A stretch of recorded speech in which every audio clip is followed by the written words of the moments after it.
television called Nikesh, and he is a wonderful gift to our nation and to our generation.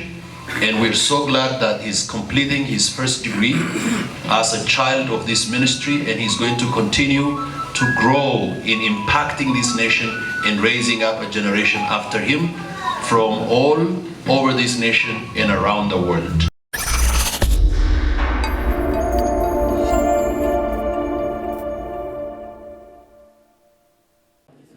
Akkam jirtan daawwattoota hordoftoota qophii teenyaa kun Nageeshoon har'a Harimune hoteelii irraa Eebbaa Lead Star Theological College'n asitti argaggeessaa oolee as kunoo keessumoota hedduu sanii qabadhee dhiyaadhee jira. Gammachuu guddaan natti dhaga'ama. Alleen warra barkan eebbifamu keessaa tokko waan ta'eef gammachuu agin qabne natti dhaga'ama. Akkasuma mallee waaqa gadiitti waaqa dursee galateeffadha. Isaatti aansee ammoo nam carraa kan naa kenne abbaaf akka obboleessa guddaa kiyya akka obboleessa kiyya guddaatti nama laalu. Dr. Gammachis Desta Aswaliin jirra. Harimune hoteelii irraa sanii dabarsuu jirra. Dr. Yooyyifadhee nagaa gaafadhee achiin duubaatti asa gabaaba tokko sanii dabarsina. Dr. Baga nagaan dhufte guddos jaaladha galatoo. Ameen. Baga gammaddanii hundumti keessan atisi Eliyaasisi faarfattootaaf namoota baay'eedha kanarra eebbifame tajaajiltoota hedduudha kan eebbifame baay'ee waaqayyoon galateeffataa jirra. Carraa kana anis argadhe isinii wajjiniin sadarkaa kana ga'uu keessanitti baay'ee itti gammada. Dhugaa Dr. Dhugaa dubbachuu fi fakkeessuuf adun taane kun dhugaa abba keenna nama hedduu abba ta'e kunini nama harkisarraa nuun hedduu nyaachuu jirru nuun kun cufti naaf faarfata Eliyaas illee kaas jirru iskoolaarii guutuu nuu kenne Eliyaas maastersiisaa anammoo biyyee kiyya fudhadhee ardhee eebbifamne gammachuu nutti dhagaamnessuuf as jirra. Dr. illee waaqayyoon si eebbisu ennaa durumaa deemne ammallee hin dhaabbatu barnoota hin dhaabnu nullee addaan kunnu hin dhaabbatu. Eliyaas atisi gooftaa Yesuus baga si eebbisee baga si guddisee har'a baay'ee isinitti gammanneerra. Egaa waaqayyo immoo isin haa eebbisu kana caalaa yoo waaqayyo jaalala isaa ta'e Jaanuwaariitti immoo doctorate degree hin jalqabna. Yeroo sana Eliyaas fa'aa achitti dabarsina. Waariyoon immoo maasters digriitti darba. Kana booddee addunyaarra naanna'anii wangeela lallabuu dhaga. Maqaa waaqayyoo haa eebbifamu. Gabaabummaa Dr. Gaafii tokko akka daawwattooteen ergaa dabarsitu bari kun bara namni hedduun barachuu malee akkuma guyyaa kana haasaa adda addaa irraa dhagaa oollee bara barnootaan yoo hin cimini tajaajili duwwaa namni fiigee eessallee ga'uu hin dandeenye waan ta'eef tajaajiltootaaf barnootii hagam barbaachisatte amanta. Gooftaa Yesuus Kiristoos tajaajiltoota gara tajaajilaatti tun bobbaasin dura waggaa 3 dura guutuu leenjisee waggaa 3 guutuu leenjiseetu egaa dhaqaa gara biyya lafaa hundumaa jedhe. Kanaaf leenji'uun barachuun dirqama. Gooftaa Yesuus Kiristoos miilla koo jala taa'aatii baradhaa inni jedhu isa kana barbaachisummaan isaa qoradhaa jedha. Salamoon macaafa lallabaa boqonnaa 12 keessatti lallabaan hin qorata isa qorata immoo walitti qaba isa walitti qabe immoo wal simsiisa isa booddee immoo hin dhiyeessa jedha.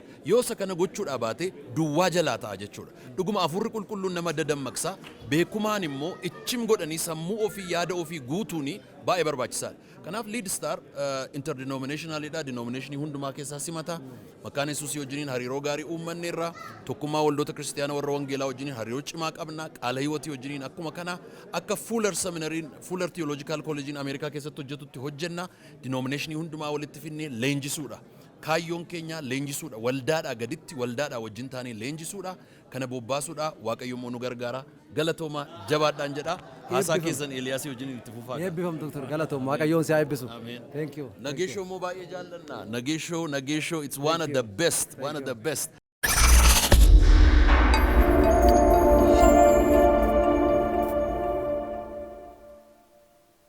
Dr. Gammachis waaqayyoon isa eebbisuuti galateeffachaa.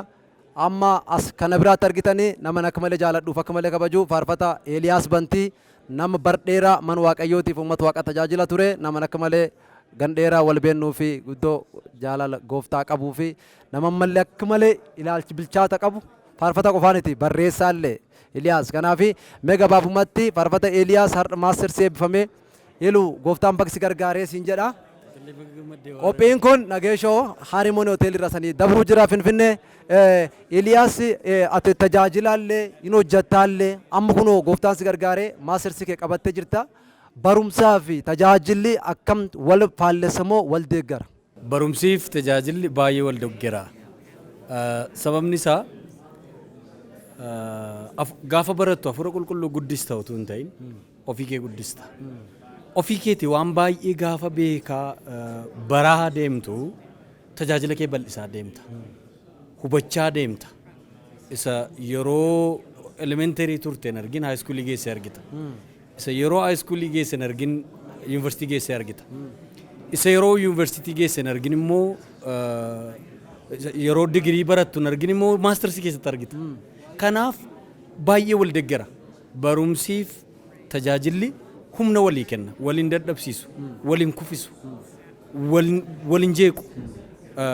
Xinnoo kan inni rakkina uumu yoo jiraate barumsi yeroo sirraa barbaada. Ofuma isaati credit hour jedhamti. Sababiif yeroo sirraa barbaada kanaaf yeroo sirraa dubbisuu sirraa hojjechuu sirra jira. Sababii kanaaf yeroo jaasirraa fudhatuu fi gaafni ati tajaajila waamamtee haftee kilaasii galtu yookaan qormaata fudhattu jira. Inni kan biraan immoo qormaati fuula kee durootu jiru konfiraansii dhufa. Tajaajila dhufa. Gaafa sana maal goota ani iddoo baay'eetti tajaajileen faarfannaa faarfadheen dhiifama naa godhaa qeen dabtara koo dubbisaa qormaatan qaba gaafa akkasii jedheen bayeen laga bu'ee dhaqee yookaan iddoo tokko taa'een dubbiseen baadiyyaa godhatte laga buuta. Yoo magaalaa ta'e immoo akkas baatee iddoo tokko deemtee qormaata keef qophoofta. Kana jechuun jireenya biyya lafaatti deebi'uu miti barumsa barachuudha. Tajaajila kee cimsuudha. Hafuura kee cimsuudha. Beekumsa kee cimsuudha. Nama baratetti waa himuudhaaf barachuutu sirra jira ta'eef wal deeggara jechuudha. Kanaaf tajaajiltoota tajaajila keessa jiran barnootaan wal qabatee maal gorsite ergaan adda barsitu ergaan daawwattoota kennaa ati qabdu jiraatte kunoo kaameraan kee kana ergaa daawwattoota kennaa qabdu. Daawwattoonni keenya keessattuu tajaajiltoonni keessaayyuu okkoon gara isheetti harkisteeronni faarfattoonni barachuun baay'ee barbaachisaadha. Barachuun baay'ee barbaachisaadha. Akkaataa isinii mijateen haala isinii mijateen nu ulfaata. Tajaajilaa barachuun baay'ee ulfaata. Garuu aarsaanni nama kaffalchisu hundumaa kaffaluudhaan barachuun ammayyuu barachuun barbaachisaadhaan jedhaa jabaadhaa. Warri haalli isinii mijanne Waaqayyo akka haala isinii mijeessu nan abdadhaa.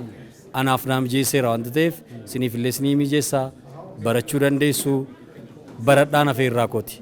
Gooftaan si haa eebbisu barnoota kan keessatti yookaan chaalenjiin yookaan dhiibbaan akka nama mudachuu danda'a. Akkuma amma jalqaba jette kaat qormaata qabdu fa tajaajila afasi affeeruu fa danda'ani. Tajaajila qabattee otoo jirtu fa jidduun guyyaan ati egzaamii qabdu yookaan kilaasii qabdu faan jiraachuu danda'a. Is kan wal simsiiftee akkamiin duraa deemtee barnoota kan fixuu dandeette. Namni hedduun waan kan dubbadhee fi tajaajiltooti baay'een tajaajila keessa waan jirruuf chaalenjii kan sodaannee duubaa faafuu dandeenya. Haalli mijataan jiraateetii miti barachuu jirru nullee haal dhipha kee waan barannee fi Eeliyaas ammoo muuxannoo isaarraa maal nuun jette warra barnoota kanaa galuufaa fedhiifaa yookaan kaka'umsa qabaniif. Chaalenjiin barnoota gaafa barattu si mudatu waan baay'eedha. Maallaqa dhabuu dandeessa. Na yaadadhaan gaafan elementarii baradhu iskiriiptoo tokko waan ittiin bitadhee kutaa galu dhabee hojii manaan hojjetin dhaqee jennaan barsiisaan na jilbeenfachiisee achitti na tume. Siigalee haalatti keessaa dhufte barsiisonni kee beekuu dhiisuu danda'u. Beekuu dhiisuu danda'u. So barsiisonni si hubatanii kan biraan immoo qormaata gaafa qabdu tajaajila hafta. Tajaajila irraa hafta. Waldaan ammoo si hubatu. Waldaan immoo tajaajila dhiise siin jedhu. Hin kufe siin jedhu. Booddee deebi'e siin jedhu. Anaanoo manami baay'een booddeetti deebi'e. Faarfannaa dhiisina faarfannaan dhiisneen har'ayyuu faarfachaan oolle. Sirriidha olii faarfachaa oolle. Garuu waan lama filachuu hin dandeessu. Barnooti hojii yeroo gabaabaati. Yeroo muraasadha. Digriin waggaa muraasaa, maastarsiin waggaa muraasaa, PhD'n waggaa muraasa. Tajaajilli garuu hamma lafarra jiraatu tajaajila.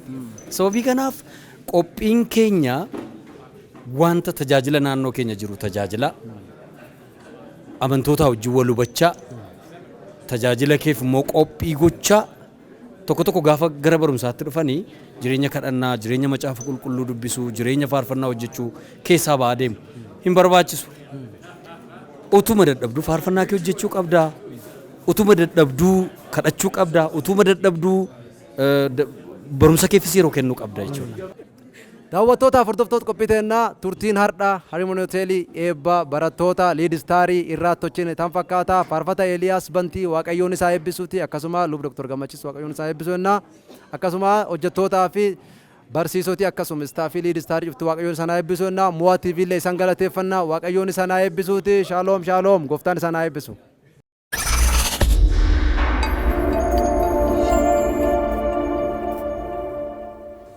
Qopheessa kasaniif dhiyeessu an faarfataa Waariyoo Waaqoo piroodyuuseroota Mu'aa TV waliin ta'uun.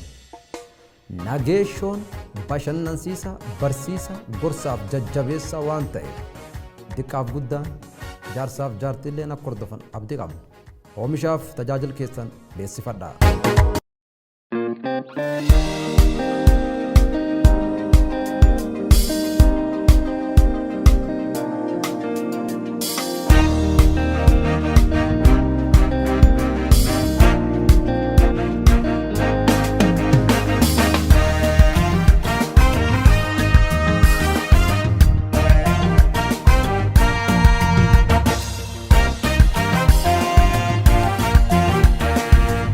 Amma immoo kunoo dachaanee qophiin agamma san daawwatanillee sun fakkaatti. Yaaddan saksaraa argatanillee abdii guddoo qabna.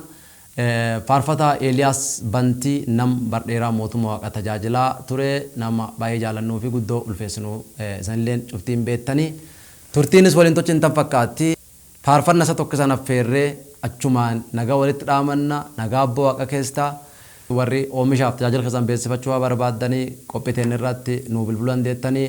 Lakkoofsa bilbilaatii fi feesbuukii armirratti iskiriin irratti argitan kanaan nu barreessuu dandeettanii nu bilbiluu dandeettanii sun qofaa miti nu jajjabeessa waaqayyoollee nu kadhadhaa tajaajila kennallee nu bira dhaabbadhaa kophaa eessallee dandeenye fagaannee deemuu hin dandeenyu harka wal qabannee walii yaana malee kophaa danda'e namni karaan deemu gargaarsa keessan barbaanna yaada keessan barbaanna kadhacha keessan barbaanna nu kadhadhaa nu jajjabeessa walii jiraannaa waliif jiraannaa waaqaaf jiraannaa waaqayyoon isaan haa eebbisuuti.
Arbe golgota olte, ilmaan jaba durorte, buddeen jireenya soorte. Arbe golgota olte, ilmaan jaba durorte, buddeen jireenya soorte.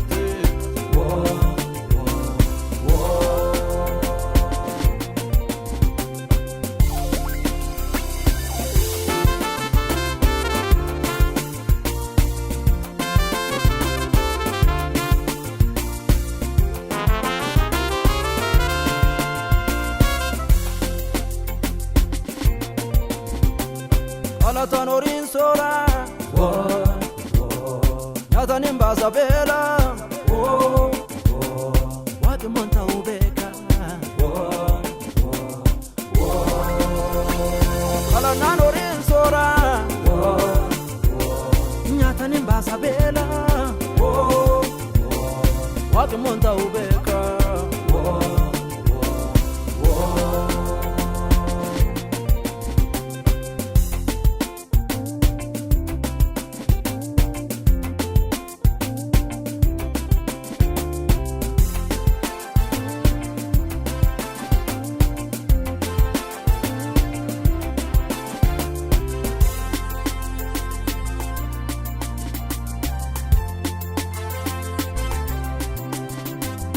Amani garan toko,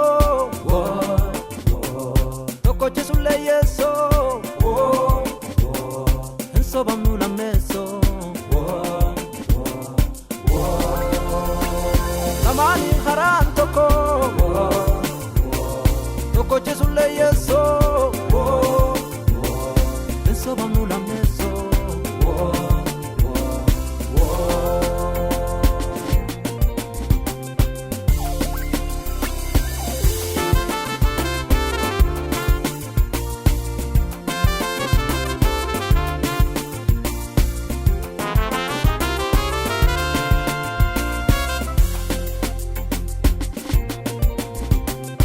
Baro be arse, jala lafti marite, ukole nu gabbise. Baro be arse, jala lafti marite, ukole nu gabbise.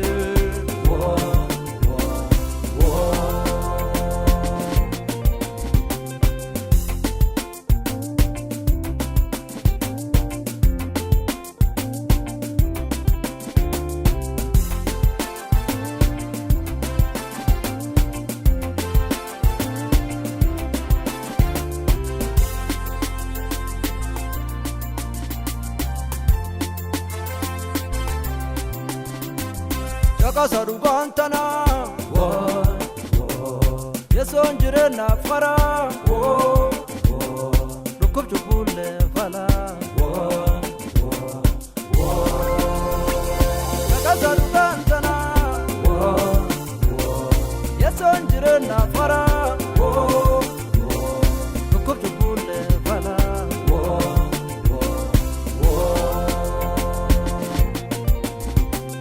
Atolu bonjuru lekem pamedabe, na suteti males la fagubade. Oba kanke jala patelu pontia, wansunje dun kaburu ogala takia. Jechiki yasinipsu wambira dabe male, namasila bade barbada ke tingale.